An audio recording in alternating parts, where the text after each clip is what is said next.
here we are to talk a little bit with Brett, who's 90 days just about into the job. Close to 90 days, and you worked in ops, you've worked on the commercial side in distribution and technology. So your first 90 days. Normally we say the first 100 days, but let's go 90. Yeah. So tell us about your first 90 days. Yeah, sure. It's probably closer to 75. It says 90 here. But the question says 90. So, the first 90 days, first of all, it feels like the industry has been incredibly welcoming to me, and I think it's a strong reflection on ATPCO and what we do. I came in, obviously, I've been in the industry for a little bit, and so I came in with a point of view on where the industry is and where I think it needs to head. And I think my impressions, some of them have been confirmed, some of them, I've been surprised by a few things. But overall, just a tremendous amount of energy, and reinforces what I believe ATPCO's role is, which is helping airlines connect their offers with travelers, and doing that in every channel where we can find a traveler. I was going to ask you what's the thing that you were way wrong on, but I could ask you in a different way. I could say, what's the thing that surprised you the most? Yeah. So one of my points of view was, fare filing must be going away, right? With all of the talk and adoption of modern airline retailing, fares, there must be something replacing fares. And while we see progress in that direction, certainly, what I have also been surprised by is actually the opposite, right? Tremendous growth in the use of fares to reach travelers with relevant offers, and increasing sophistication in what those offers contain. Ancillary bundles, brands have been well adopted. I think consumers have been better educated on what those brands are, and they're more accepted in the market than when I left the distribution side of the industry about 6 years ago. So I think that's been the thing that surprised me the most, and I think there's good reason for that, right? Fares, we heard that earlier on stage. Fares are very effective at conveying not only what you get when you buy it, but also the terms and conditions that come with it, refundability, exchangeability, and so on.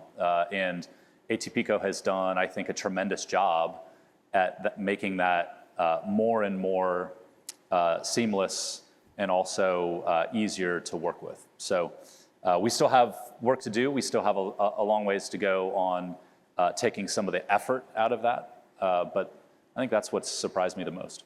Everybody knows that I'm biased towards industry utilities, because I see an issue on the commercial side and on the contracting side to have a stack of services from a single vendor. That can be great, but that can also be complicated and much harder for innovation to happen. And that's one of my biggest concerns, is that the contracts prevent the innovation when the technical opportunity exists. And ATPCO is one of the most unthreatening organizations, in the sense that if you work with ATPCO, you're working with everybody in the industry. They have no interest one way or another. They're trying to treat everybody equally. And I think that's a very difficult job to do, to navigate between the different airlines. But the ambition is dynamic pricing, or continuous pricing, if you want to get the, I get pulled up by some of our internal people going, it's continuous pricing, not dynamic pricing. So we have an ambition. We think we know where we want to go, but how far is that gap, and how big is that gap between where we are now and where we need to be? Oh, good question. First of all, thank you for the kind words on ATPCO. I think it's a real testament to our team and our people and what brings us to work every day, and that is to make things work and to make things happen. And that's really the type of person that's attracted to work at ATPCO. And so we will always be welcoming and seek to help airlines and channel partners in every way that we can to help facilitate that. I think, between ambition and execution, there's still gaps. I think the ambition is pretty clear to me. I think it's been really consistent. Airlines' desire to be able to offer, whether it's continuous pricing or dynamic bundles, or just reaching travelers with the offers they have now. They desire to see that become easier, and in particular to recapture the direct connection with the traveler with an offer that is relevant. And I think that really is the essence when we talk about airline retailing. That's what they're trying to achieve. And I think there's still a lot of work to go on, especially on the system side, on the IT vendor side, just trying to figure out how it should all work together. So if you can provide a stock keeper, by the way, for those of you that issue RFPs, you need to send ATPCO your stock keeper RFPs. So just so I can get that out there. And this Thank is you. the pleasure. This isn't on the list here, but is ATPCO thinking about things like stock keeper? Are you thinking about getting deeper into the offer management space, or is that a bit risky given regulatory issues? Are you sure you can keep yourselves clean and tidy and well delineated so we don't get into any of the potential issues that we saw with some airlines and some vendors recently being asked to explain themselves to Congress? Yeah, well, we certainly want to stay out of that seat. Right. And there's a lot of misunderstanding too about this is new technology, and it offers new capabilities, and in some cases, it's easy to misunderstand what airlines are attempting to do. I think ATPCO can absolutely stay clean of that, and the way that we do is a lot of the things that we've heard about today. Even in a future world where if we believed, for example, that fares would eventually be replaced 100% by dynamic offers, there is still a role to play in ensuring interoperability across the industry between airlines and with partners. Right. That's something that frameworks that ATPCO provides enables today and can enable in the future. While we may not be able to provide pricing recommendations, we can certainly help provide the inputs that an airline needs to enable dynamic retailing, and that's what we're doing with 3 Victors. So shouldn't you be saying we will never be providing pricing recommendations? We can never provide pricing recommendations. That's right. That's right. That's right. So practically, I joined one of the sessions yesterday, the vendor ecosystem. Brilliant idea. I know you've been doing something similar for a while, but this was a really good way to give smaller vendors the opportunity to have the data, to be able to consume it, to send it back to you. Right. What other ways are you, helping practically get this moving in the right direction? Given there's a lot of resistance because of the existing infrastructure, the existing contracts. I believe the contract is everything, by the way. Technically, we can do whatever we want, but the contract is what will decide what you can do. But how are you helping in a practical way? Give us a couple of concrete examples as to how you see what you're doing as little baby steps on the way to the final ambition. Yeah. Well, I was mentioning 3 Victors. There's some enduring needs when an airline needs to generate offers, whether static or dynamic. You need market intelligence to understand even what offers you should make available, much less how to price them. But the more you know about the demand signals of what travelers are looking for, I thought yesterday Chris Phillips showed some really intriguing charts, examples of the World Cup, right? And how demand can change what customers are looking for in the moment, right? And the more you have really specific knowledge at a market level of that demand, the better you can respond with relevant offers. And so that kind of intelligence is key. I think also separating product from price, that's what Product Catalog is trying to do. So that is paving the way to an offer engine being able to make a dynamic offer.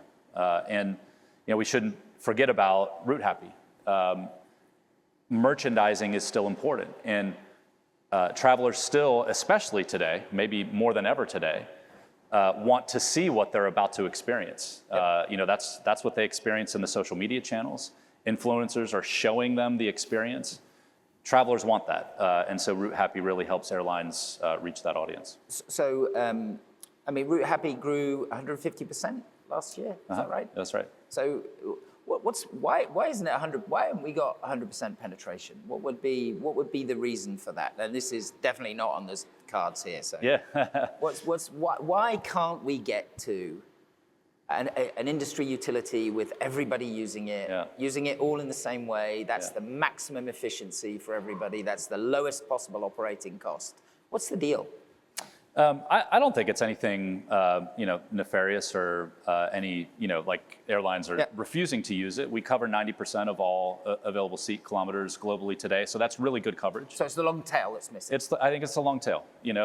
Every airline is on a different journey, and it takes a lot of work to curate visuals and curate detailed attributes, and so just some airlines aren't there yet. Okay. And what about the OTAs on the other side of the equation? What about the agents? I mean, Judy seemed to be a fan, right? Yeah. And people using that. How do we make sure that is, because if everybody uses the same stuff in the same language, then there's a better chance of everybody understanding the same thing, right? That's right. So how are you managing, how are you pushing forward into the marketplace to try and get the OTAs, the rest of the OTAs, working with Route Happy? Well, we have great adoption today. In fact, the indirect channel OTAs and so on have been the early adopters actually of Route Happy. And what we're really focusing on now is adding additional OTA partners, but also helping airlines adopt it in their own channel.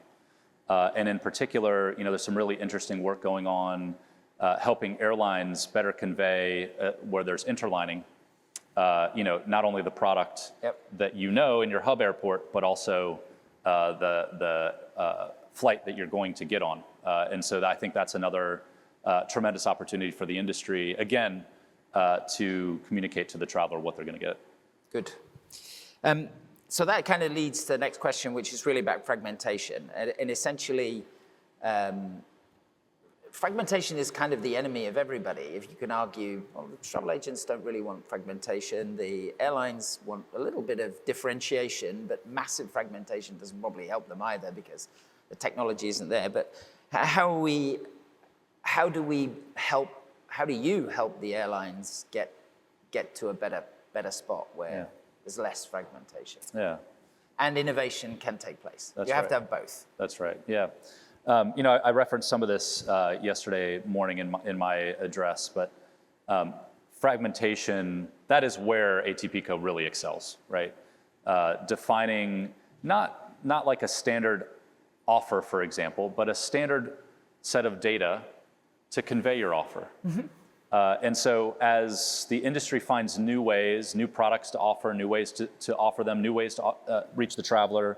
We haven't talked about AI or agentic AI yet, but as that channel develops, there's going to be risk again of more fragmentation, and things are moving really quickly. And so ATPCO, our teams are working hard and trying to work ahead of those developments to think through where might fragmentation increase as a result, and put the right frameworks into place. That's something that we've always been really good at.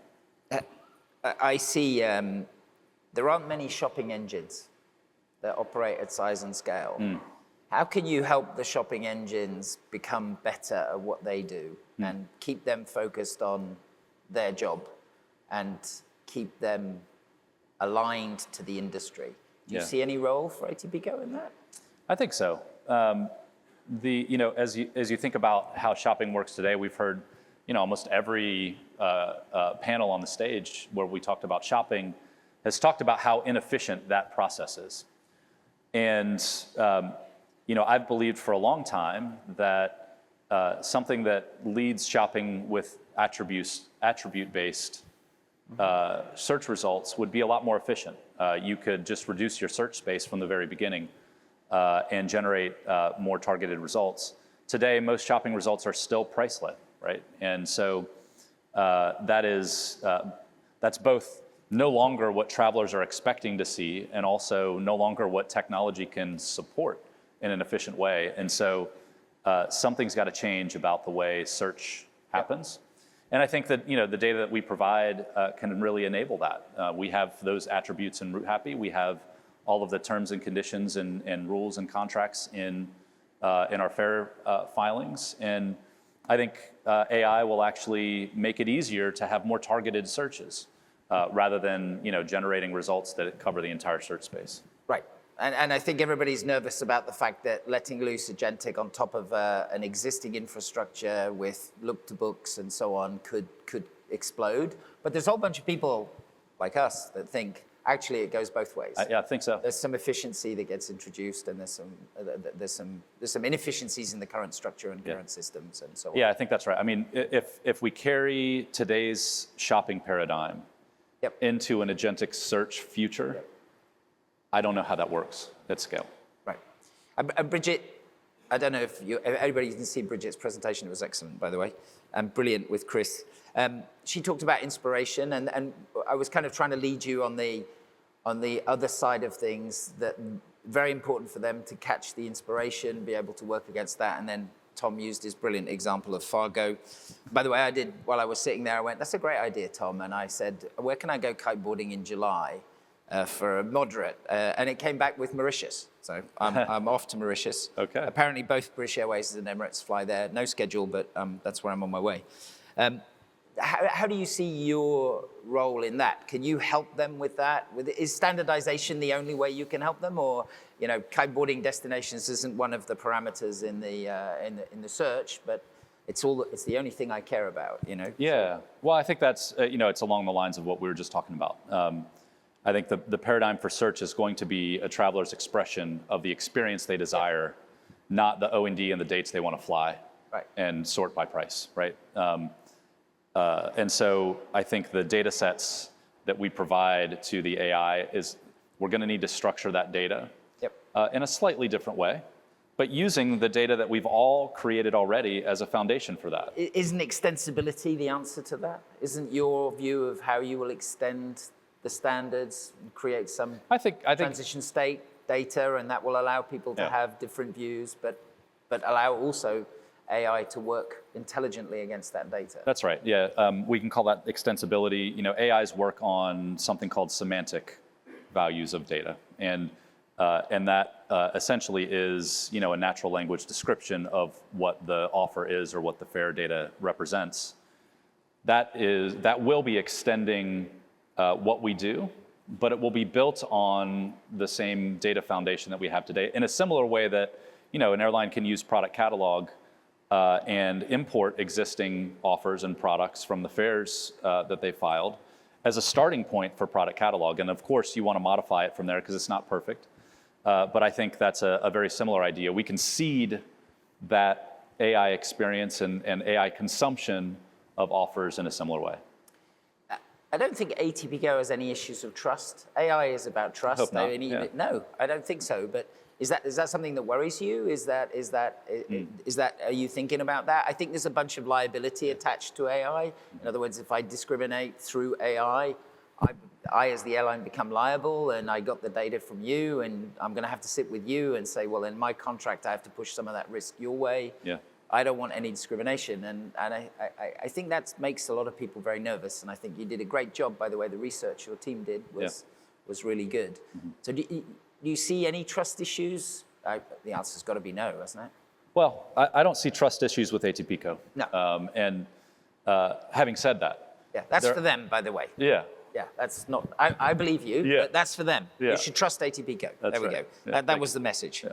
I get 25 seconds to ask the last question. All right. If we're sitting here in a few years, what's going to be different in I don't like next year is I think next year is going to be very difficult. The fuel price is going to make a big difference to our industry, and I'm sure everybody agrees with that. But what do you think in 2 years from now? How do you see ATPCO? How do you see the role that you will have played?